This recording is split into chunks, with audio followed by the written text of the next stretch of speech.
Let's all go to the lobby. Let's all go to the lobby. Let's all go to the lobby to get ourselves a treat. Little Hand says it's time to rock and roll. Bring the noise.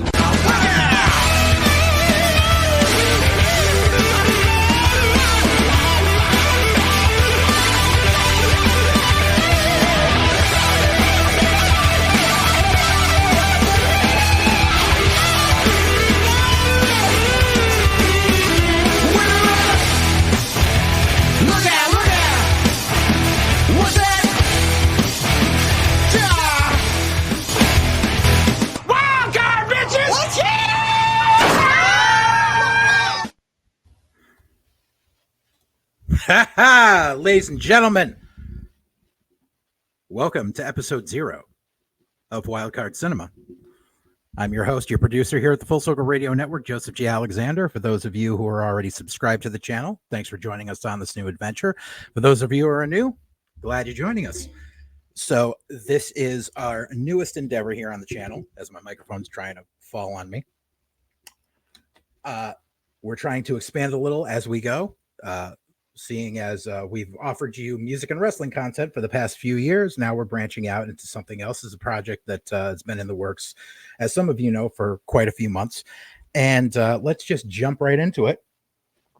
I will be introducing my co-panelists on this journey going forward. So we'll just add them in here.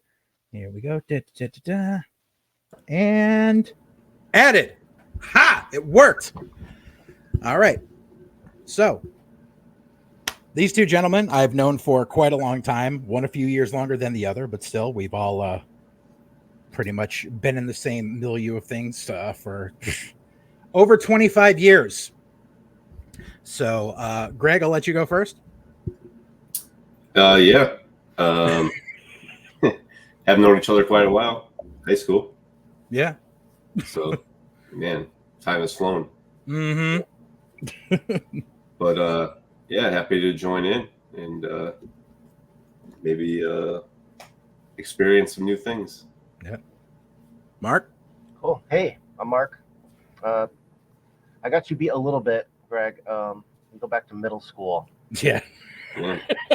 So, yeah, I'm very excited to be part of this, and I've been looking forward to it for a while. It's nice that we're getting it off the ground. Yeah. So, basically, the premise of this is I wanted to do sort of an entertainment and movie review podcast, but I wanted it to be a little different than everything else that I've seen on YouTube because I see a lot of it.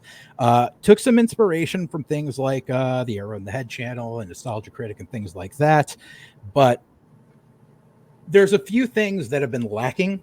One is, I don't want to say age, but the wisdom that goes with having more experience, because like all of us grew up with, if you were looking for a movie review, you either saw stuff like Siskel and Ebert or saw whoever it was on the local news or read a review in a paper written by some hack who got busted for kiddie porn later on. Like, who could you be possibly talking about? John Boonstra. So yeah, and so that's all any of us really had to go on. And nowadays, you've got channels that focus on, every time a new movie's out, they get to go to the screener and everything, and they come and they give you their expertise, which some people have some filmic experience, some don't. And then it's just, there's a lot of people, it's a lot of millennials and Gen Zers who don't seem to understand certain things about how movies have progressed in the past 40 years. Yeah, there's a lack of context. Exactly. Yeah. Like one of the things you see the most is like, they're like, oh, this is CGI I could have done on my phone. Yeah, well, they couldn't do it on their fucking phone back in 1992. Like there's a certain suspension of disbelief, or like, because they'll watch something that's in like a VHS format on a 4K TV or a setup, and they're like, man, the resolution on this sucks. No, you're a freaking moron. Yeah. So yeah. So we're going to rise above that. Yes, exactly. And it's just a matter of like, anytime a movie comes out, like I'll be talking with Greg in the middle of the night about if he's seen it or if he's seen a trailer or something. Me and Mark have like written scripts that have gone nowhere and stuff like that, and done theater and stuff. So it's like, we've all had our little bits and pieces in what we do. And so I think it'd be nice to give a Gen X perspective on some things. And so the reason behind the name Wildcard Cinema is we're not going to be just, new movie came out, we're going to review it. Or, here's, this 4K release came out, we're going to, no. What we did, this is the premise that I put forward. So I had each of these guys do this beforehand, is for season 1, as we're so calling it, what we're going to do is we're going to record every other week. I had them pick 10 movies. Now, these could be movies that they love, movies that they feel don't get enough credit, movies that they absolutely hate, movies they've never seen. And write them all down, put them in a jar or a hat or whatever. Or Batman Returns McDonald's cup. I do have a hat.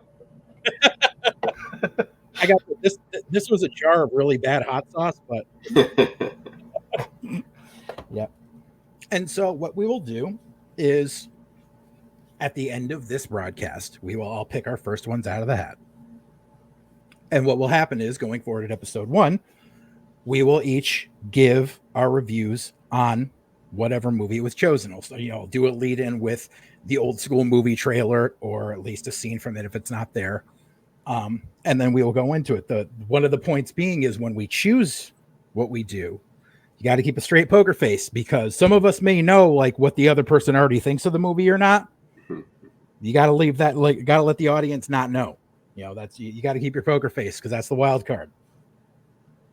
And leaves it up to the audience's discretion as to how the episode is going to go, whether we're all going to be in agreement or whether we're going to be at each other's throats or whatnot. And it also gives it so that way it's more than one person's opinion on a piece, because you could meet someone who sees a movie and thinks, oh my God, this is the greatest thing ever. And you meet another person who thinks, oh my God, this movie sucks balls, and I think all of us have been in that situation where we've looked at a movie and looked into like what went into it, either with the backstory behind the scenes or how long it was stuck in production or reshoots or whatnot, and take that into consideration when we actually watch it. Or we know, like we know a director has a certain style, so we're expecting that going in. Whereas other people are expecting, because like, oh, this is a franchise film in this series, this is what it should be. And then they're disappointed because their expectations were something completely different. It's a lot of factors that go into that situation.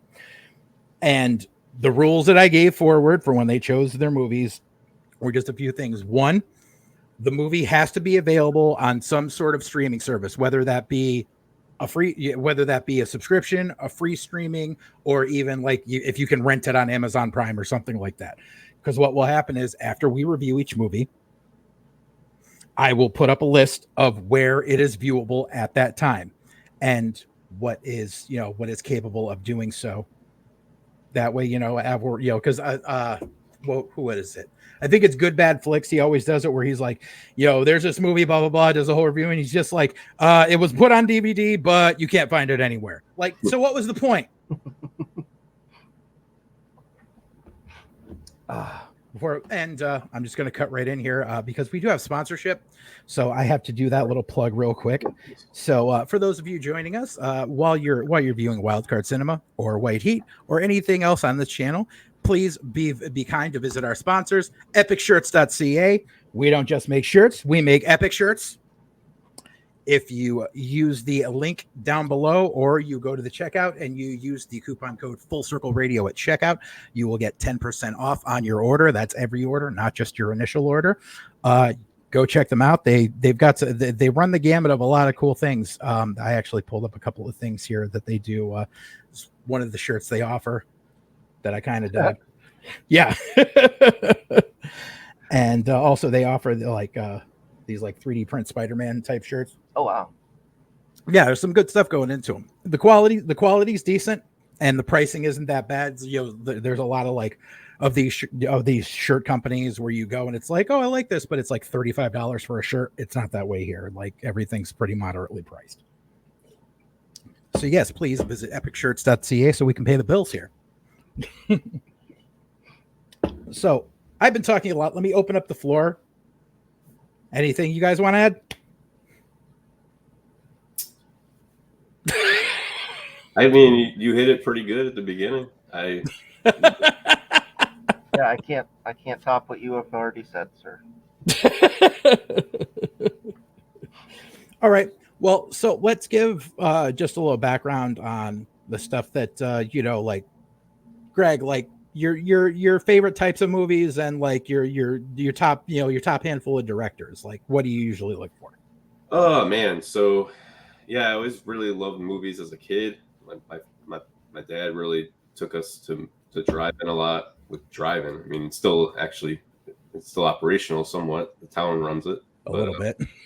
Yeah. So, but yeah, I mean, tons of memories just watching movies and driving 2 movies in a row, obviously. So, man, just like a ton of stuff. But then also, obviously, VHS exploded the exact same era that I was living through then.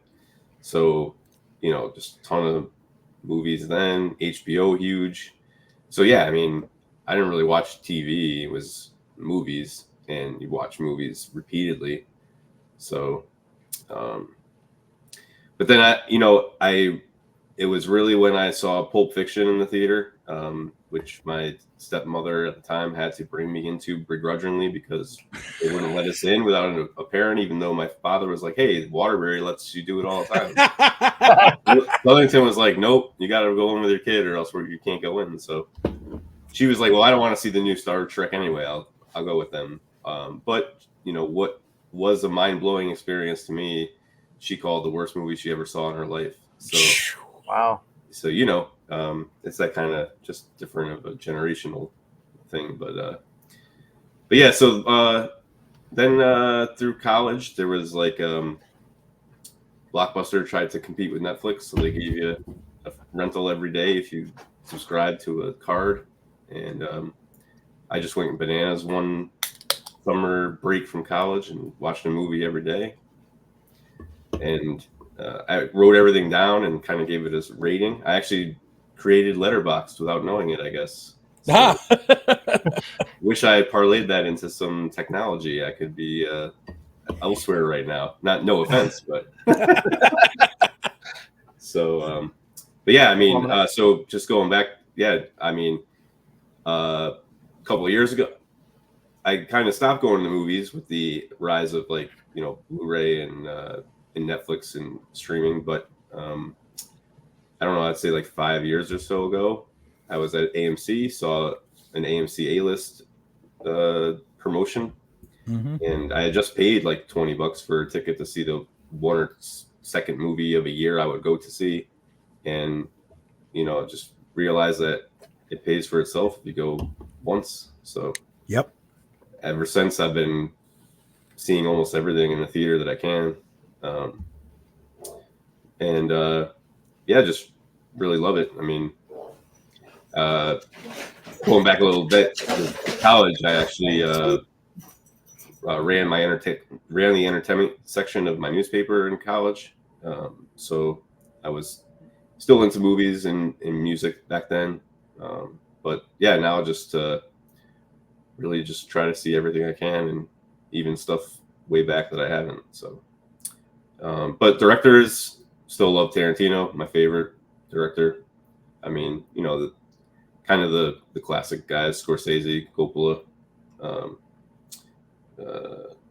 But there's a lot of new people too that kind of invigorated. I love Robert Eggers, Kogonada. So yeah, I just like to see it all. I mean, watch it, give your opinion. Don't listen to anyone else, just give it your own test run. So, So question for you, Greg, because you grew up in Southington as well. Titus. Yeah. Where did you get? Where did you go more often before the Blockbuster showed up? Was it Video Galaxy or Coming Attractions? No, it was actually, geez, what was it called? The place near the drive-in, where they have like the. Oh, that's right. There used to be one down that end of town. Yeah, yeah. That's right. I always forget. Because I live right over there, so yeah, I always went to that one. And that's where the pawn shop is now, right? Yes, that's where the pawn shop is. Yeah. Because it was funny because when Pulp Fiction came out on VHS, I was like, yes, I need to go buy it. And I walked in and they were like, yeah, it's $99. And I'm like, what? Yep.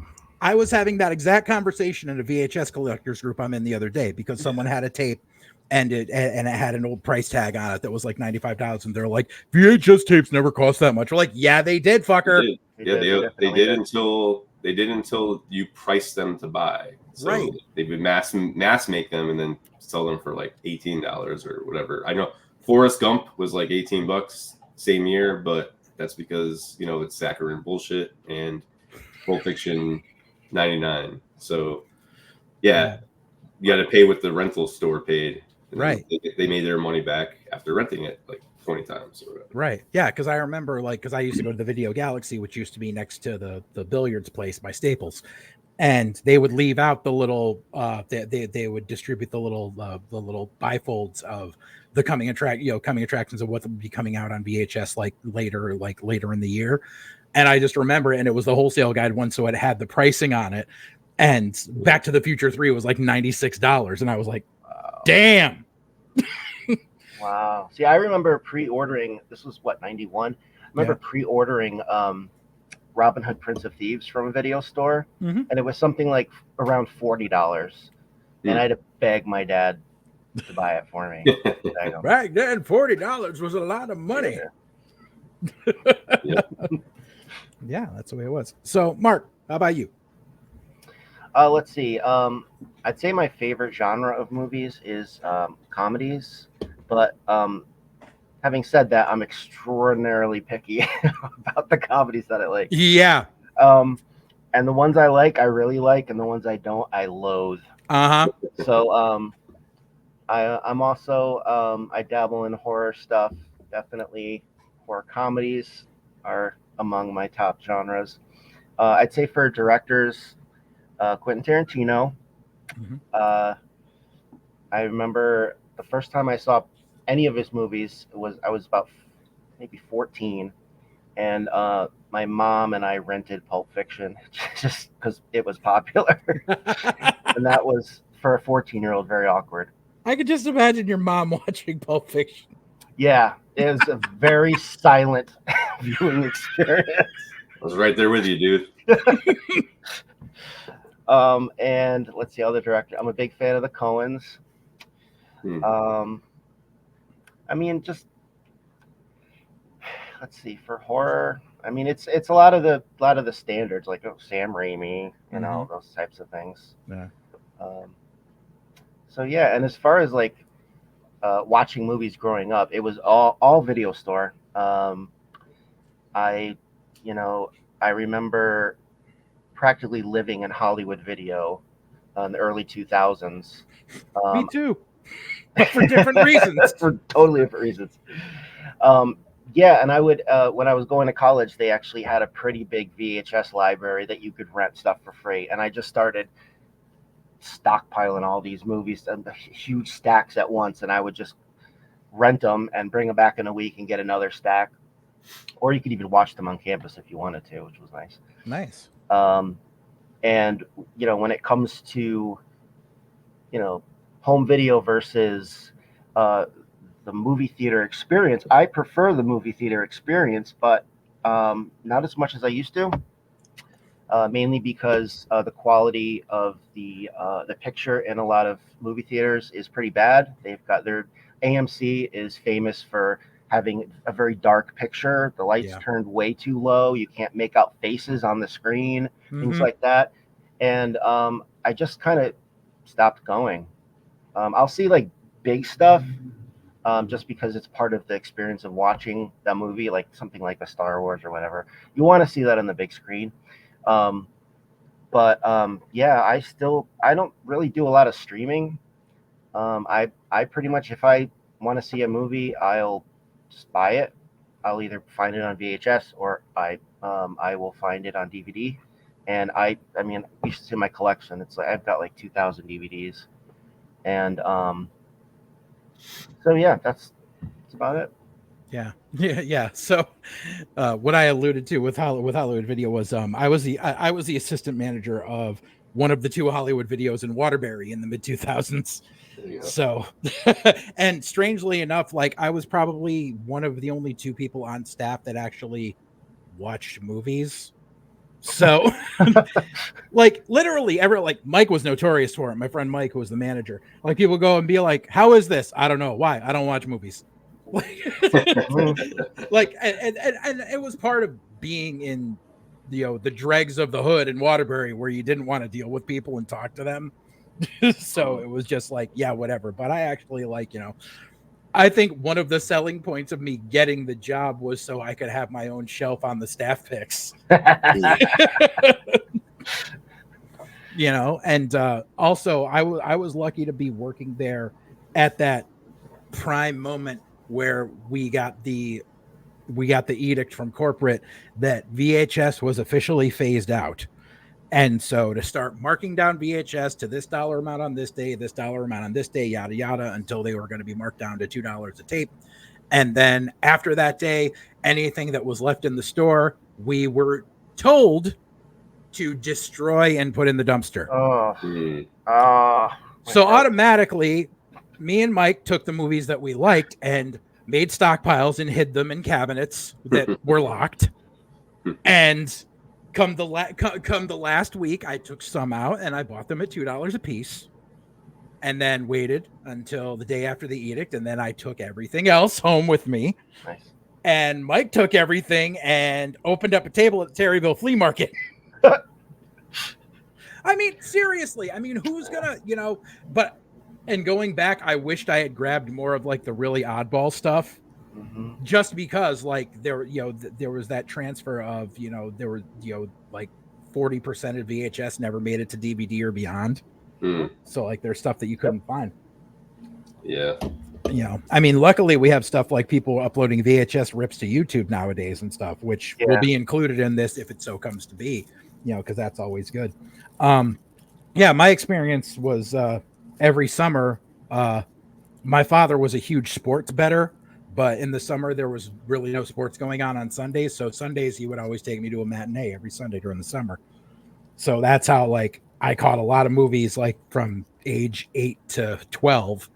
And that's why like I kind of have that like sentimental spot of stuff from like 1989 to 1993. So like there's a lot of movies from that time that are like, people could absolutely hate them. I love them just because I saw it on the screen and I have a connection to it. And I think we all have that kind of thing where there's a movie we rented or whatever and saw, and like no one else liked it, but we did. And I hope that comes out here, because that's also what I think, like, not to dog on the younger generations, but I think that's something that they miss out on, is they don't have that kind of sentimental recollection of things, and they don't have that connection to it that we grew up with. So hopefully that helps give people a different aspect on the entire overall product. Like not to go off on a tangent here, but kind of reminds me of the old Witch's Dungeon in Bristol. When he still had it at his house before he moved it to Plainville, and how he had that little spot that was built out of his tool shed that was only open for a couple of weeks in October. And it was like $1 or $2 to go through. And like growing up, like it had just become a big thing when I was like 5 or 6 years old. And I remember getting brought there to go through, and there was like a line, like an hour and a half, 2 hour wait, like down the hill to go through this thing. And it was all these Universal Monsters figures that Cortland had created from mail order catalog stuff and made this, moving museum out of them. And we understood everything that went into it and like all the effort and like the reason he did it. Cause like he was told that he wasn't going to live to see adulthood and everything. So that's why like this was his thing. And he made, this was like this shrine to classic Hollywood that he made. And every year, like he would open it up and it would be him like in the little roof thing doing all the marionettes as he walked through and stuff. Like, yeah, like it was a lot of work.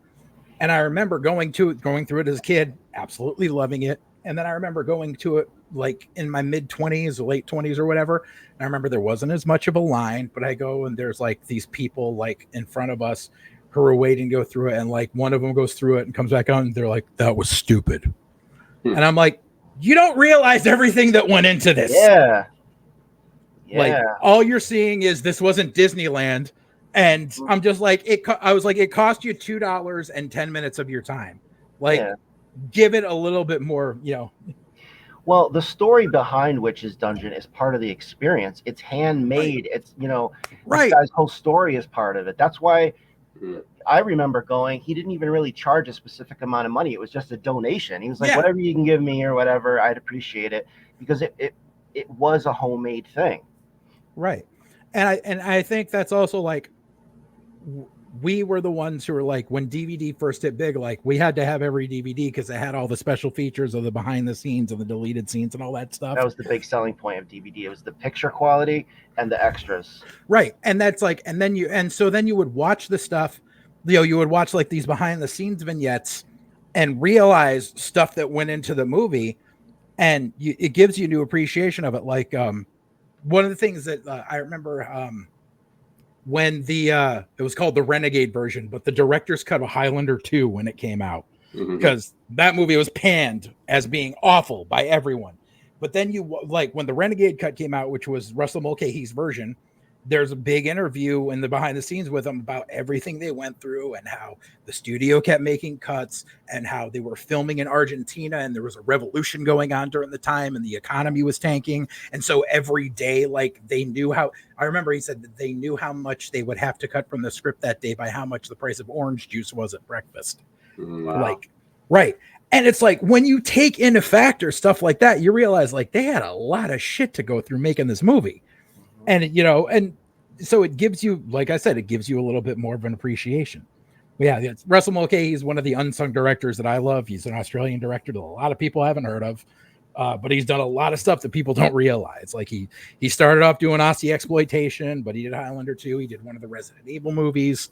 I did a lot of stuff. I've got a curated collection on my Plex drive of everything that he's done. Yeah, because he's one of those like kind of off the wall directors that I kind of enjoy.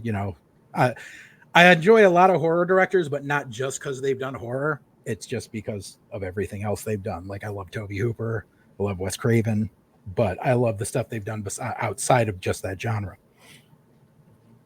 So yeah, so I think that's enough of covering where we all came from, where we're all going, what we're all bringing to the table during this. So, unless anyone else has anything to add, I think we should take our first drawing. All right, let's do it. Yeah, sounds good. All right.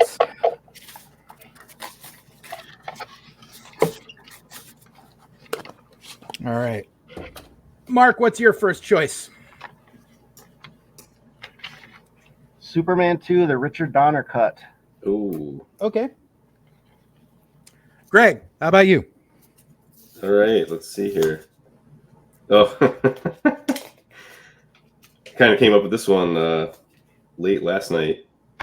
It is Meet the Feebles. All right. Okay, sorry, I'm not poker facing. It's okay. And my first draw is a film from 2012 called The Angel's Share. Okay.